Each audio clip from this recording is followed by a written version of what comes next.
Wah, hebat ya. Kain di sini sudah bisa bertemu dengan raja pertama, di mana sang raja ini ternyata masih hidup dan sepertinya sudah bisa menjadi dewa. Apalagi kelihatannya Kain ini bakal dilatih sama si raja pertama untuk melawan dewa jahat Aron ya teman-teman. Makanya, mari kita tonton pembahasan mengenai Tensei Kizoku episode ke-8.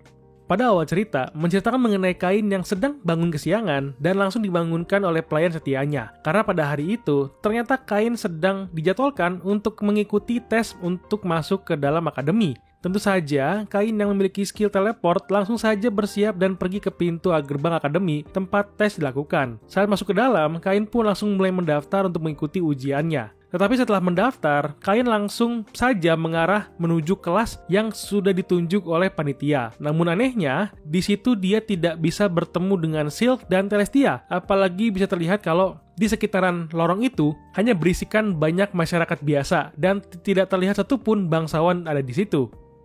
Kain yang masih nggak peka juga menganggap bahwa Teles dan Silk itu hanya berbeda kelas saja, yang pada akhirnya guru pengawas yang sudah datang mulai membagikan kertas ujian untuk semua murid kerjakan. Jelas saja, ketika dibuka, Kain yang melihat soalnya ternyata lebih mudah dari yang dia kira. Karena memang kan, Kain yang seorang bangsawan harus bisa mengerti dan mengenali dengan jelas sejarah dari kerajaannya sendiri. Ketika selesai mengerjakan selama 30 menit, Kain yang disamperin oleh pengawas ada ditanyakan apakah tidak apa-apa karena dia hanya sebentar saja dalam mengerjakan soalnya. Karena memang pada awalnya, si pengawas ini agak aneh ketika melihat Kain yang dengan cepat tetap mengerjakan tugasnya. Dan belum kaget ya teman-teman.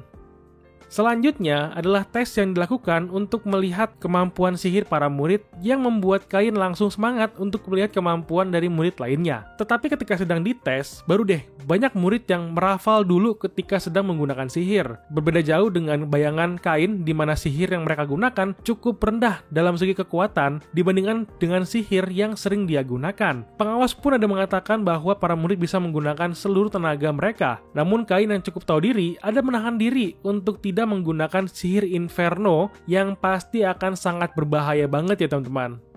Walaupun Kain itu tahu diri dengan sihirnya yang besar, tapi dia malahan menggunakan Fire Bullet yang masih sihir tingkat tinggi yang cukup besar berdampak pada efek serangannya. Yang langsung aja kan, membuat tembok tebal dengan penghalang sihir aja sudah tidak bisa menahan sihir dari si Kain. Tes selanjutnya adalah untuk melihat kemampuan berpedang murid. Pihak akademi ada mengundang petualang tingkat tinggi yang ternyata adalah kenalan Kain, yaitu Claude. Dan ketika bertemu pun, Claude langsung memilih Kain untuk latih tanding, di mana kemampuan Kain yang tinggi dalam bertarung langsung membuat pengawas dan anak-anak lain terpukau sekaligus takut ketika melihat mereka bertarung. Karena itulah pada akhirnya Kain dan Claude yang disuruh berhenti oleh pengawas dan disuruh pulang Kainnya karena dianggap sudah mengganggu anak-anak lain yang takut dan bisa patah semangat ketika melihat Kain bertarung dengan Claude. Setelah tes di akademi, Kain pun yang sedang menunggu hasilnya ada dipanggil oleh raja lagi karena kejadian saat sedang ujian sebelumnya di mana dia sudah menghancurkan tembok akademi yang cukup kuat. Dalam pembelaan Kain, dikira sihir tingkat level kaisar tidak akan menimbulkan dampak besar. Namun kebalikannya ya teman-teman. Dan sang raja pun juga ada jadi bingung karena dia langsung menanyakan kepada Kain di mana dia ikut ujian atau lewat pintu apa. Dari interogasi raja, Kain ternyata memasuki pintu selatan yang diperuntukkan untuk masyarakat biasa dan pintu utara baru untuk bangsawan. Tentu saja, dia tidak bisa bertemu dengan Teles dan Silk karena dia baru saja mengikuti kelas atau tes untuk rakyat biasa di sini ya teman-teman. Duke Eric pun mengingat sesuatu yang lucu sebelumnya. Karena dia mendapatkan informasi langsung dari kepala akademi atau kepala sekolah akademi mengenai permasalahan yang terjadi saat ujian. Di mana ada rakyat jelata yang ternyata Kain itu menggunakan sihir tingkat tinggi dan menghancurkan tembok akademi. Sontak hal itu membuat dia tertawa karena dia tahu kalau itu adalah Kain yang sudah melakukannya. Dan hal itu membuat Duke Eric langsung melapor ke kerajaan dan Perdana Menteri Magna. Karena ya memang terutama ke Perdana Menteri Magna yang sekarang mulai pusing mengenai biaya kerusakan yang akan dia tagihkan ke Kain langsung atas keributan yang sudah dia lakukan. Tapi untung aja ya teman-teman, Kain ini kan banyak duit ya. Setelah dimarahi oleh raja, Kain pun langsung berjalan menuju akademi untuk melihat pengumuman hasil tes yang sudah dilakukan. Saat itulah, Kain bertemu dengan Silk yang langsung menggodanya karena sudah melakukan keributan. Ditambah ada Celestia yang ngambek karena dia tidak bisa bertemu dengan Kain saat sedang mengikuti ujian sebelumnya. Silk juga tidak mau kalah ya teman-teman, karena dia mulai menggoda Kain untuk menunggu sampai dia memakai seragam akademi yang cukup menggoda menurutnya. Saat sedang melihat akademi, Kain pun ada bertemu dengan kakaknya Reine yang sedang bertugas untuk memandu murid-murid baru. Ketika bertemu, Reine yang kegirangan ada langsung memeluk erat Kain sambil memberikan informasi bahwa Kain akan menjadi pemberi pidato di upacara masuk nantinya, yang memang cukup merepotkan sekali teman-teman kalau jadi Kain di sini. Saat upacara masuk akademi, kita akhirnya bisa melihat Kain, Silk, dan Teles yang sudah bisa menggunakan pakaian akademi yang cukup menarik ya teman-teman dari desainnya. Tentu ketika Kain sudah bertemu dengan Silk dan Teles, pasti kerjaannya itu nempel mulu dengan Kain, yang memang cukup membuat murid laki-laki dari bangsawan lain cukup iri terhadap Kain. Tapi kalau yang cewek malah terpukau dengan kegantengan si Kain. Memang seleranya pada simple-simple ya. Kain yang sudah dipanggil berpidato ada mengungkapkan pidato yang lucu sekaligus bermakna ya teman-teman. Dengan membawa prinsip raja pertama mengenai semua rakyat berhak menerima pengajaran di akademi yang membuat kerajaan mereka subur ya teman-teman.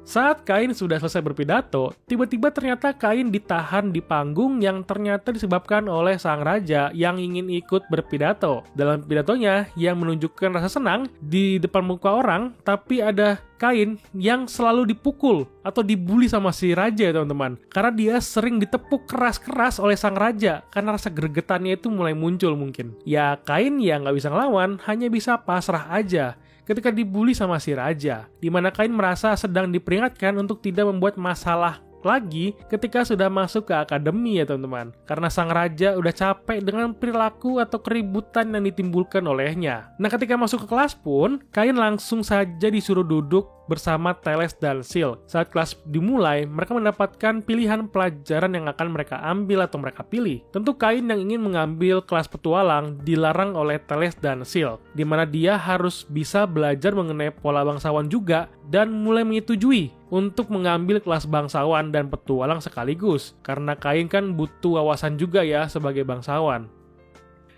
Ketika Kain bertanya kelas apa yang akan diambil oleh Teles dan Silk, Teles menjawab bahwa dia akan mengambil kelas bangsawan dan urusan internal, karena dia ingin menjadi calon istri Kain yang cukup berguna untuk mengatur wilayahnya nanti. Dan Silk akan mengambil kelas bangsawan dan perdagangan, karena Silk ingin membantu Kain dalam perdagangan untuk mengembangkan wilayahnya juga nanti. Jadi pas ya tuh teman-teman. Silk dan Teles jadi istri Kain karena sudah bisa punya skill yang guna banget untuk mengembangkan suatu wilayah. Tapi ketika sedang berbicara, Kain yang sedang ingin keluar kelas ada mendengar suara di luar ruangan, di mana dia bertemu dengan para bangsawan sombong dengan kroco-kroconya yang sedang membuli si gadis kucing kenalan si Kain.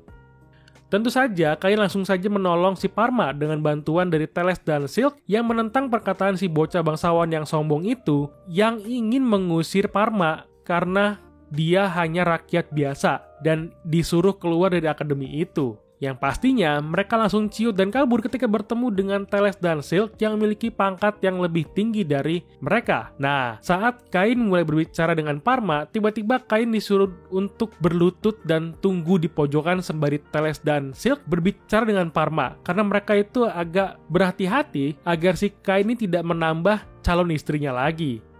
Tentu saat sedang berlutut inilah, Kain tiba-tiba mendengar suara bayangan yang menyuruhnya untuk menuju ke perpustakaan. Saat dibuka pintunya, Kain tiba-tiba berpindah ke tempat lain, di mana itu adalah tempat sang raja pertama berada, atau dunia buatan sang raja pertama yang sudah menjadi dewa. Tidak lepas, Kain pun bisa meminum kopi yang sudah lama tidak dia minum ya teman-teman. Oke, itu aja teman-teman untuk pembahasan kali ini. Jika kalian suka dengan pembahasan dalam video ini, silahkan di like, subscribe, dan bantu share videonya ya. Terima kasih sudah menonton, sampai jumpa lagi teman-teman.